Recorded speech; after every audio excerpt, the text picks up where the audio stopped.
Logos quiz മാസ്റ്ററിലേക്ക് സ്വാഗതം. വിശുദ്ധ യോഹന്നാന്റെ സുവിശേഷം 4-ാം അധ്യായമാണ് ഇത്തവണ. ഒന്നാമത്തെ ചോദ്യം, ഫരിസേയർ എന്തു കേട്ടതായാണ് കർത്താവ് അറിഞ്ഞത്? ഉത്തരം, യോഹന്നാനേക്കാൾ അധികം ആളുകളെ താൻ ശിക്ഷപ്പെടുത്തുകയും സ്നാനപ്പെടുത്തുകയും ചെയ്യുന്നുവെന്ന്. അടുത്തത്, യോഹന്നാനേക്കാൾ അധികം ആളുകളെ താൻ ശിക്ഷപ്പെടുത്തുകയും സ്നാനപ്പെടുത്തുകയും ചെയ്യുന്നുവെന്ന് ആര് കേട്ടതായാണ് കർത്താവ് അറിഞ്ഞത്? ഉത്തരം, ഫരിസേയർ കേട്ടതായി. അടുത്തത്, 4-ാം അധ്യായത്തിൽ എത്ര വാക്യങ്ങളും എത്ര തലക്കെട്ടുകളും ഉണ്ട്? ഉത്തരം, 54 വാക്യങ്ങളും 2 തലക്കെട്ടുകളും. അടുത്ത ചോദ്യം, യോഹന്നാൻ 4-ലെ ആദ്യ തലക്കെട്ട് എന്ത്? ഉത്തരം, യേശുവും സമരിയാക്കാരിയും. അടുത്ത ചോദ്യം, വാസ്തവത്തിൽ ആരെയല്ലാതെ യേശു നേരിട്ട് ആരെയും സ്നാനപ്പെടുത്തിയിട്ടില്ല എന്നാണ് യോഹന്നാൻ 4:2 കാണുന്നത്? ഉത്തരം, ശിഷ്യന്മാരെ അല്ലാതെ. അടുത്ത ചോദ്യം, അവൻ യൂദയ വിട്ട് വീണ്ടും ഡാഷിലേക്ക് പുറപ്പെട്ടു. യോഹന്നാൻ 4:3 അനുസരിച്ച് പൂരിപ്പിക്കുക. ഉത്തരം, ഗലീലയിലേക്ക്. അടുത്ത ചോദ്യം, യേശുവിന് ഏതു സ്ഥലത്തുകൂടെ കടന്നു പോകേണ്ടിയിരുന്നു എന്നാണ് യോഹന്നാൻ 4:4 കാണുന്നത്? ഉത്തരം, സമരിയായിലൂടെ. അടുത്തത്, യോഹന്നാൻ 4:5 സമാനമായ പഴയ നിയമ ഭാഗങ്ങൾ ഏവ? ഉത്തരം, ഉൽപ്പത്തി 33:19, ജോഷുവ 24:32. അടുത്ത ചോദ്യം, സമരിയായിൽ യേശു എത്തിച്ചേർന്ന പട്ടണത്തിന്റെ പേര്? ഉത്തരം, സിക്കാർ. അടുത്ത ചോദ്യം, എവിടെയാണ് സിക്കാർ പട്ടണം? ഉത്തരം, യാക്കോബ് തന്റെ മകൻ ജോസഫിന് നൽകിയ വയലിനടുത്ത്. അടുത്ത ചോദ്യം, യാക്കോബിന്റെ കിണർ എവിടെയാണ്? ഉത്തരം, സമരിയായിൽ. അടുത്ത ചോദ്യം, യാത്ര ചെയ്ത് ക്ഷീണിച്ച യേശു എവിടെ ഇരുന്നതായാണ് പറയുന്നത്? ഉത്തരം, യാക്കോബിന്റെ കിണറിന്റെ കരയിലിരുന്നു. അടുത്ത ചോദ്യം, യേശു ക്ഷീണിച്ച് കിണറിന്റെ കരയിൽ ഇരുന്നപ്പോൾ എത്ര മണിക്കൂറായിരുന്നു എന്നാണ് പറയുന്നത്? ഉത്തരം, ഏകദേശം 6 മണിക്കൂർ ആയിരുന്നു.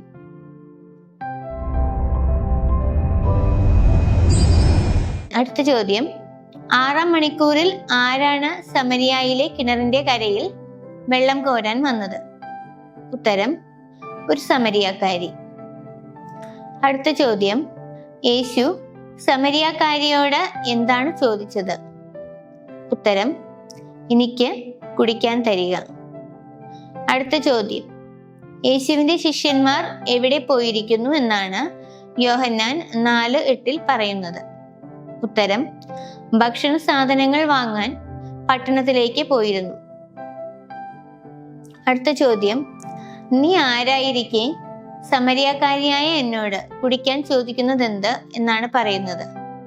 ഉത്തരം, നീ ഒരു യഹൂദനായിരിക്കെ. അടുത്ത ചോദ്യം, യഹൂദരും ആരും തമ്മിൽ സമ്പർക്കമൊന്നുമില്ല എന്നാണ് സമരിയാക്കാരി പറയുന്നത്? ഉത്തരം, സമരിയാക്കാരും തമ്മിൽ.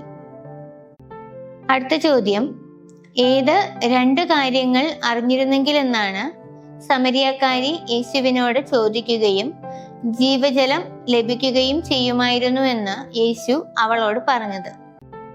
ഉത്തരം, ദൈവത്തിന്റെ ദാനം എന്തെന്നും എനിക്ക് കുടിക്കാൻ തരിക എന്ന് നിന്നോട് ആവശ്യപ്പെടുന്നത് ആരെന്നും അറിഞ്ഞിരുന്നെങ്കിൽ. അടുത്ത ചോദ്യം, പ്രഭു, വെള്ളം കോരാൻ നിനക്ക് എന്തില്ല എന്നാണ് സമരിയാക്കാരി യേശുവിനോട് പറഞ്ഞത്? ഉത്തരം, നിനക്ക് പാത്രമില്ല. അടുത്ത ചോദ്യം, കിണറ് എങ്ങനെയുള്ളതാണെന്നാണ് സമരിയാക്കാരി യേശുവിനോട് പറയുന്നത്? ഉത്തരം, ആഴമുള്ളത്.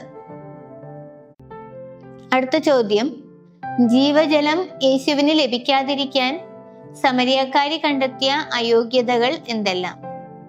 ഉത്തരം: വെള്ളം കോരാൻ നിനക്ക് പാത്രമില്ല, കിണറോ ആഴമുള്ളതും. അടുത്ത ചോദ്യം: ആരേക്കാൾ വലിയവനാണോ നീ എന്നാണ് സമരിയക്കാരി യേശുവിനോട് ചോദിക്കുന്നത്.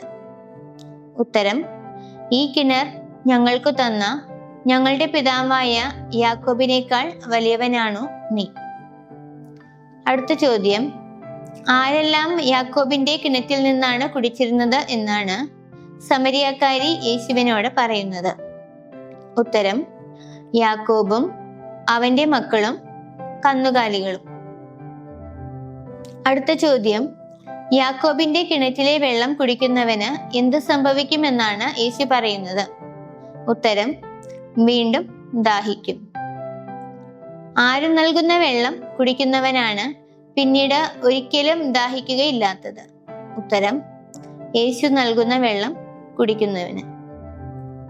അടുത്ത ചോദ്യം: യേശു നൽകുന്ന ജീവജലം മനുഷ്യനിൽ എന്താകുമെന്നാണ് യേശു സമരിയക്കാരിയോട് പറയുന്നത്? ഉത്തരം: അവനിൽ നിത്യജീവനിലേക്ക് നിർഗളിക്കുന്ന അരുവിയാകും.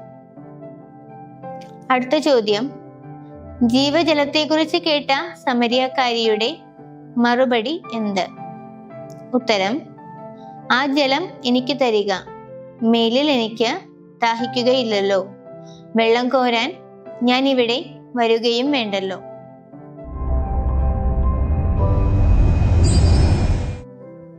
അടുത്ത ചോദ്യം: ജീവജലം ചോദിച്ച സമരിയക്കാരിയോട് യേശു എന്ത് പറയുന്നു?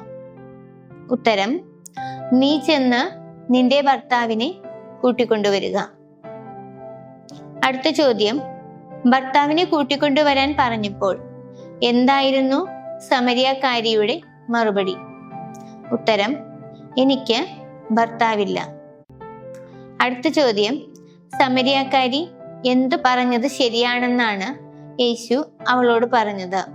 ഉത്തരം: എനിക്ക് ഭർത്താവില്ല എന്ന് നീ പറഞ്ഞത് ശരിയാണ്. അടുത്ത ചോദ്യം: സമരിയക്കാരിയുടെ ഭർത്താവിനെ സംബന്ധിച്ച എന്തു രഹസ്യമാണ് യേശു അവളോട് വെളിപ്പെടുത്തിയത്? ഉത്തരം: നിനക്ക് 5 ഭർത്താക്കന്മാർ ഉണ്ടായിരുന്നു, ഇപ്പോഴുള്ളവൻ നിന്റെ ഭർത്താവല്ല. അടുത്ത ചോദ്യം: നീ പറഞ്ഞത് സത്യമാണ്. എന്തു പറഞ്ഞപ്പോഴാണ് സമരിയക്കാരി യേശുവിനോട് ഇങ്ങനെ പറഞ്ഞത്? ഉത്തരം: നിനക്ക് 5 ഭർത്താക്കന്മാർ ഉണ്ടായിരുന്നു, ഇപ്പോഴുള്ളവൻ നിന്റെ ഭർത്താവല്ല. അടുത്ത ചോദ്യം: യേശു ആരാണെന്ന് ഞാൻ മനസ്സിലാക്കുന്നു എന്നാണ് സമരിയക്കാരി യേശുവിനോട് പറഞ്ഞത്? ഉത്തരം: പ്രഭു, അങ്ങൊരു പ്രവാചകനാണെന്ന് ഞാൻ മനസ്സിലാക്കുന്നു. അടുത്ത ചോദ്യം: ഞങ്ങളുടെ പിതാക്കന്മാർ ഡാഷ് ആരാധന നടത്തി. ഉത്തരം: ഈ മലയിൽ ആരാധന നടത്തി. അടുത്ത ചോദ്യം: എന്നാൽ യഥാർത്ഥമായ ആരാധന സ്ഥലം ഡാഷ് ആണെന്ന് നിങ്ങൾ പറയുന്നു, പൂരിപ്പിക്കുക. ഉത്തരം: ജെറുസലേമിൽ. അടുത്ത ചോദ്യം: സ്ത്രീയെ, എന്നെ വിശ്വസിക്കുക എന്ന് പറഞ്ഞതുകൊണ്ട് യേശു എന്താണ് സമരിയക്കാരിയോട് പറയുന്നത്?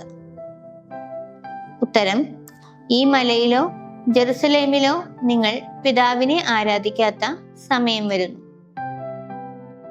അടുത്ത ചോദ്യം: നിങ്ങൾ ഡാഷിനെ ആരാധിക്കുന്നു, 4:22 അനുസരിച്ച് പൂരിപ്പിക്കുക. ഉത്തരം: അറിയാത്തതിനെ ആരാധിക്കുന്നു. ഞങ്ങൾ ഡാഷിനെ ആരാധിക്കുന്നു, 4:22 അനുസരിച്ച് പൂരിപ്പിക്കുക. ഉത്തരം: അറിയുന്നതിനെ. അടുത്ത ചോദ്യം: എന്തെന്നാൽ ഡാഷ് യഹൂദരിൽ നിന്നാണ്. യോഹന്നാൻ 4:22 അനുസരിച്ച് ഉത്തരം പറയുക. ഉത്തരം: രക്ഷ.